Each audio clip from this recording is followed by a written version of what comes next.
¿No funciona bien tu planta de energía solar? ¿Necesitas hacer una revisión técnica? Hoy aprenderás cómo hacerla.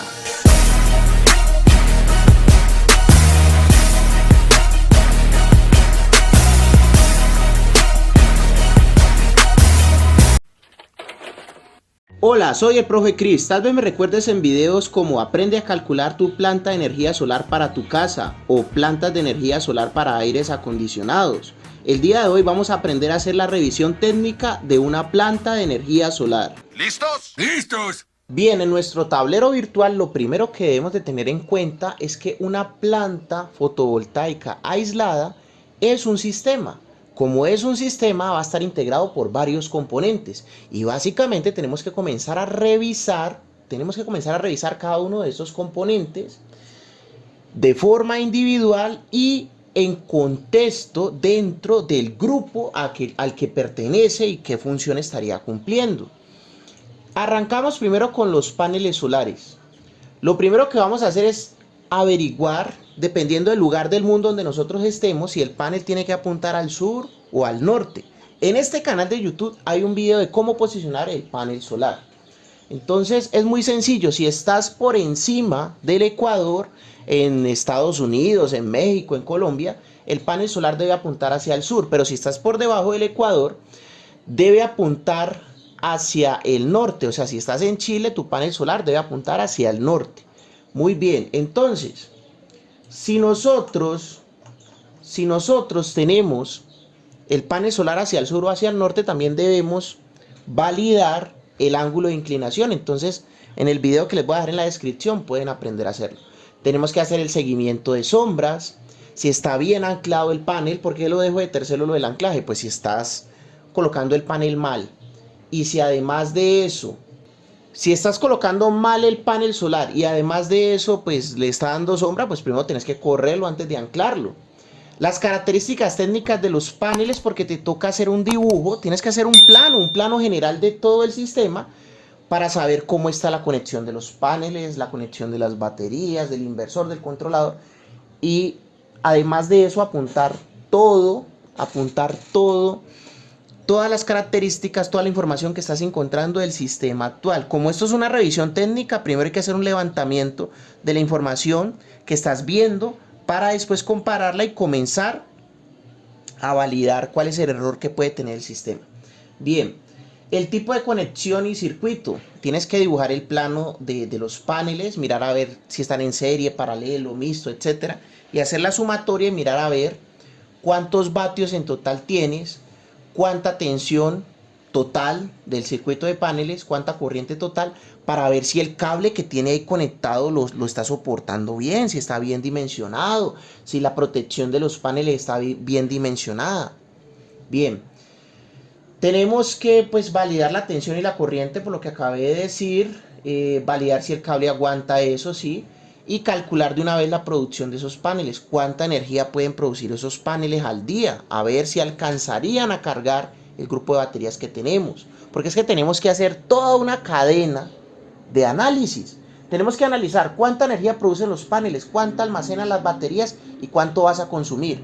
Si eso cuadra y aún sigue el problema, pues lo más probable es que algún cable esté ya dañado, esté cortando el flujo de energía o alguna protección esté mal dimensionada, o un error muy común es que alguna de las bornas de las baterías o el cable o el terminal de alguna conexión esté sulfatada y no esté dejando pasar bien la energía.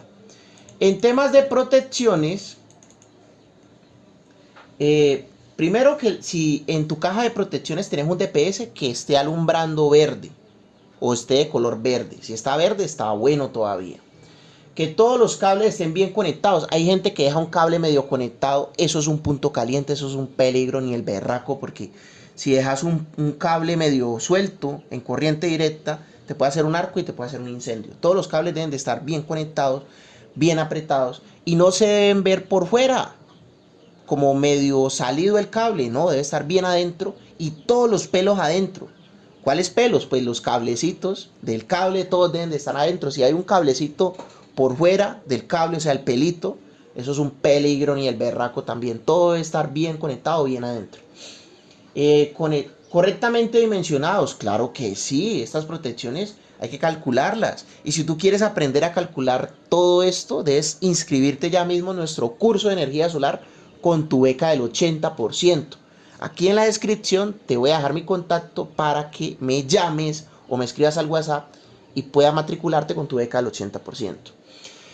Estas protecciones deben de ser más pequeñas en capacidad de corriente del cable. El cable debe de soportar más corriente que la protección, porque ¿qué es lo que se quema o qué es lo que se dispara? La protección. Si el cable está mal dimensionado y soporta menos corriente que la protección, pues ahí ya hay una embarrada y la hijo de madre, porque es que pues primero se quema el cable antes de que dispare la protección. Entonces por eso deben de calcular muy bien estas protecciones y el cable debe soportar más corriente que la protección. Aquí tenemos la protección de los paneles, debe ser corriente directa porque estamos manejando corriente directa. Hay una embarrada ni la hijo de madre de parte de muchos técnicos malos que ponen a comprar cualquier breaker para los paneles. No, tiene que ser un breaker bien dimensionado y tiene que ser de corriente directa.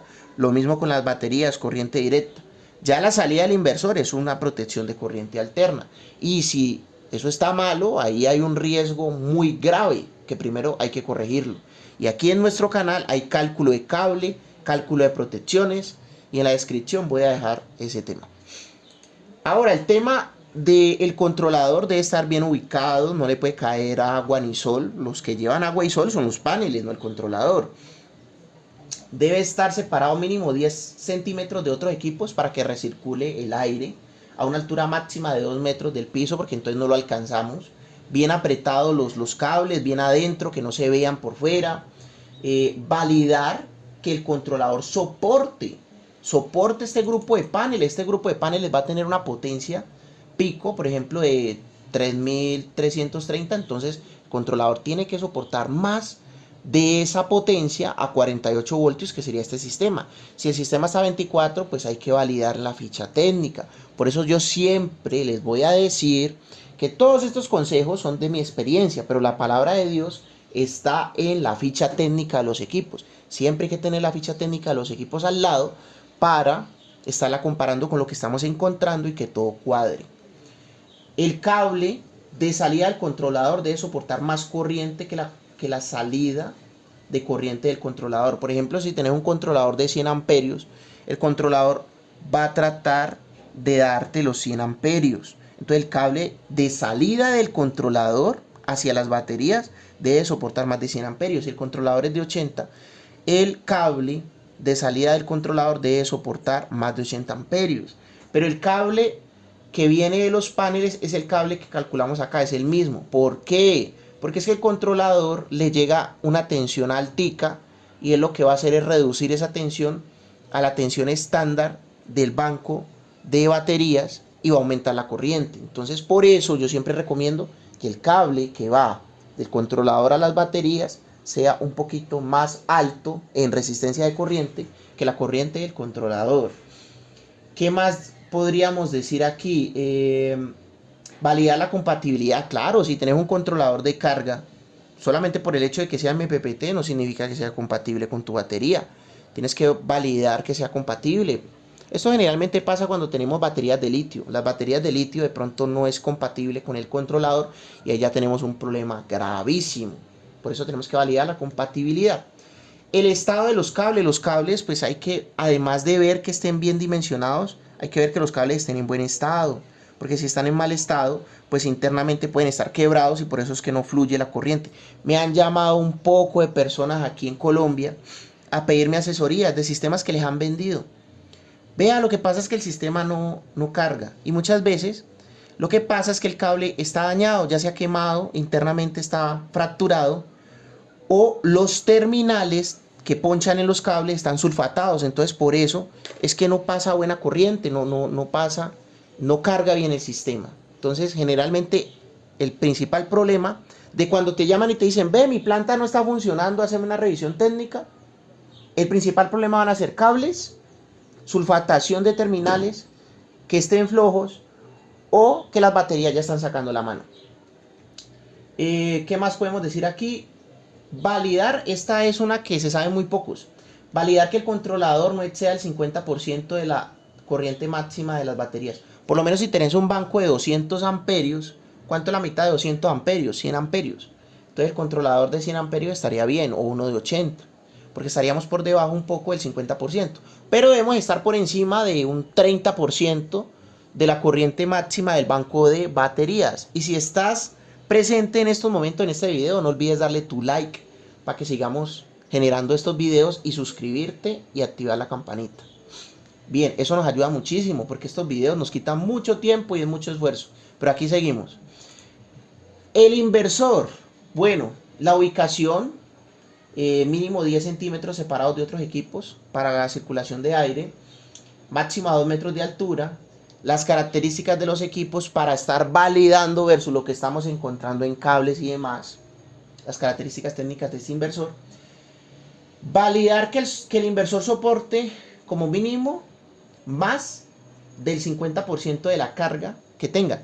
Por lo menos si tenés conectado ese inversor, lavadora, licuadora, equipo de sonido, que toda esa sumatoria de esos electrodomésticos, por ejemplo, si da 2000 vatios, el inversor ojalá sea de 3000 o de 4000. ¿Sí me entienden? Que esté sobredimensionado la capacidad del inversor para que trabaje relajado, manejando ahí la tranquilidad y no se vaya a quemar. Que los cables estén en buen estado, bien dimensionados, que los terminales no estén sulfatados, que estén bien apretados. Créanme que el principal problema de estos sistemas es que los cables se dañen o estén sulfatados. Validar la compatibilidad del inversor con las baterías. Claro, hay que validar la compatibilidad del inversor con las baterías. En el grupo de baterías, que el cable esté en buen estado, que no esté sulfatado, los cables, los terminales, los burners. Entonces, ¿cuál es el mantenimiento que se le hace a eso? Se desconecta todo con mucho cuidado, se lijan los burners, se garantiza de que no estén sulfatados, que los cables estén en buenas condiciones, que estén bien dimensionados y que las baterías que tengas ahí todas sean igualitas o super hiper mega compatibles. Porque si tenés baterías, por ejemplo, y me da mucha risa porque he visto esto, hijo de madre, y han pasado desastres con eso, que meten baterías de litio combinadas con gel. Y si has llegado a ver algún error de estos graves, coméntanos aquí qué tipo de error has llegado a ver. Si querés ampliar más adelante ese banco, tenés que meter baterías compatibles. Si vas a ampliar un banco de baterías en gel, que todas las baterías sean en gel, con características muy similares, y que si tenés baterías viejas, que no tengan más de un año. Máximo 6 meses. Profesionalmente lo recomiendo.